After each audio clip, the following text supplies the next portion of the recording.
Mathur. Thank you. So good to have you. My pleasure. Uh, you being a veteran in this segment, this year, specifically this year, it is said to be a very year of economic downturn globally. But what is best is India is still at the very bright spot. What is your prediction on marketing spends outlook on the ongoing year and also on the year ahead? Well, you say veteran, so it makes me sound very old. But I must say that I think cycles, when you have been around for some time, you see these cycles of investment downturn keep happening, right? But what is true about India also, I can tell you, is it's probably one of the most resilient economies in the world right now. And therefore, there will be some organizations who will see, who would have probably seen relatively better scenarios in the past where investments might go down. But my conversations that I've been having with a lot of my agency partners in terms of investments, I think things are only looking better. And therefore, I would be very positive on the kind of investment that are going to flow in to advertising media and basically the wider industry in terms of marketing spends. Good to know. Do you somehow feel, what is your take, do you somehow feel the marketing budgets are being restrained just because first half of this year has been really tough and maybe, I'm not too sure, you would be the right person to tell us, the next 6 months will be bullish, I'm not too sure, but how do you look at it? Are the decision makers kind of holding back the budget, or what is the sentiment like? Well, as I said, it's similar to the last question. I think that there is, and rightly so, there is a lot of sanity in terms of the kind of investments people are doing. So True. It is good because it also pushes our partners in terms of what is the right return on marketing investment that we are getting. But one of the things that I can say from the wider business fraternity perspective is that when there is growth on the table, nobody is going to leave, right? So the investment will happen if there is growth on the table. But yeah, there is going to be significant evaluation, which is the right thing to do. On what is the right medium of investment, what's the right task that you're going to go beyond. Very pertinent point you made. Digital is already mainline in India, but we also know that TV has somehow also grew, and same is said for print as well. Do you somehow feel that TV and print kind of losing their shares right now? Yeah, it's a $1 million question, and that's been a debate for some time now. True. To be honest, I think and it's the same debate as, if I go into a slightly different example, the debate between modern trade to general trade to quick commerce, right?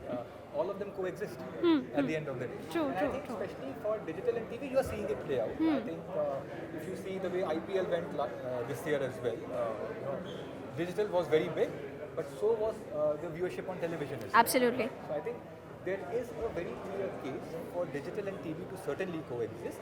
Of course, the rates of growth, etc., are different in the current environment, but we know those numbers. I don't think I need to get into them. But short answer to your question, they will coexist and they will both grow. Good to know, good to know. And everybody, if I'm not wrong, every decision maker in the marketing segment is worried about CAC right now. Least cost investment, but highest ROI. How do you look at it? What is the central industry belief? Marketing as a cost center or as a growth generator? Or how must this change for the better? I think that CAC is a customer acquisition cost is a very important measure. True.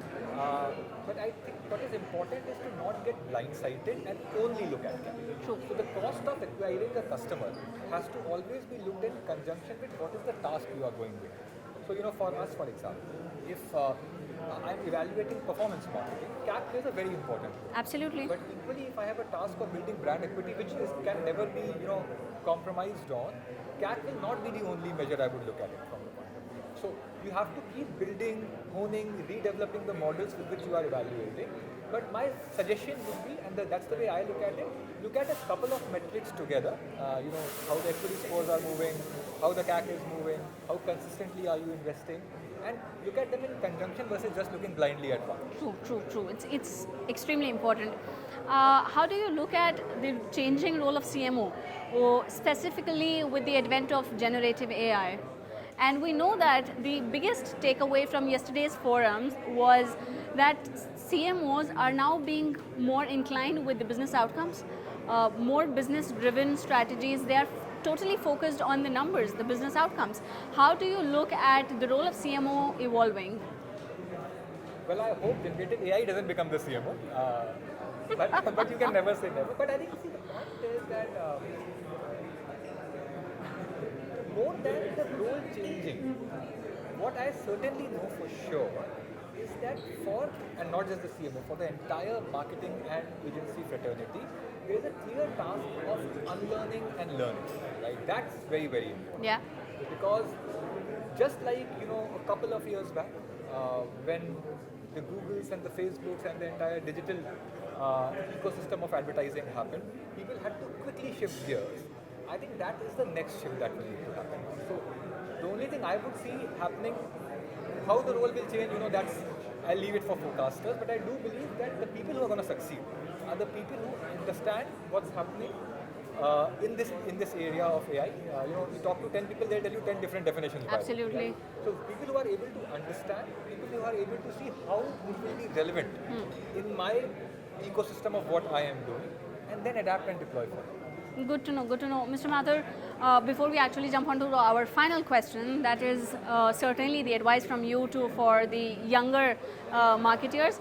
I want to know what are some of the big trends you are witnessing right now, or what can be the 3 big developments that will shape up as a trend in the longer term? And so, it's a broad question. I will sort of answer this question from the perspective of marketing, because that's where we are talking today. I think the first one is probably something that we are hearing in all the conversations that are happening, which is the role of AI and more specifically generative AI. I think that's a big trend. True. Certainly, I think that's going to become very. This very will continue to evolve. True. That will certainly continue to evolve. I would say it has just started in my mind.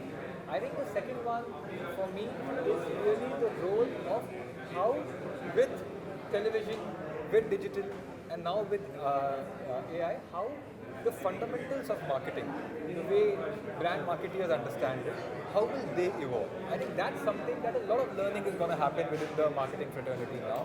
On whether the same principles work, how do I look at it? We moved from the 30 seconders to the 6 seconders. What's next, right? Maybe less. Yeah, maybe less. So that's in my mind the second big piece on really how marketeers will need to understand how advertising in general will need to change with the way we are transforming, I would say.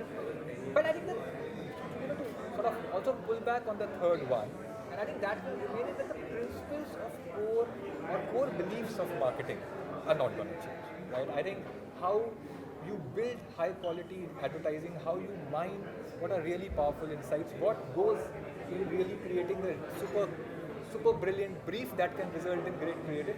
I think those principles will always remain. And to answer your last question, which you asked, which is my suggestion, is that for all young marketeers, they need to understand how do they balance that the principles is something they build as their own core fundamentals while they keep learning the new things that are happening. It's never going to be an either or, it's an and.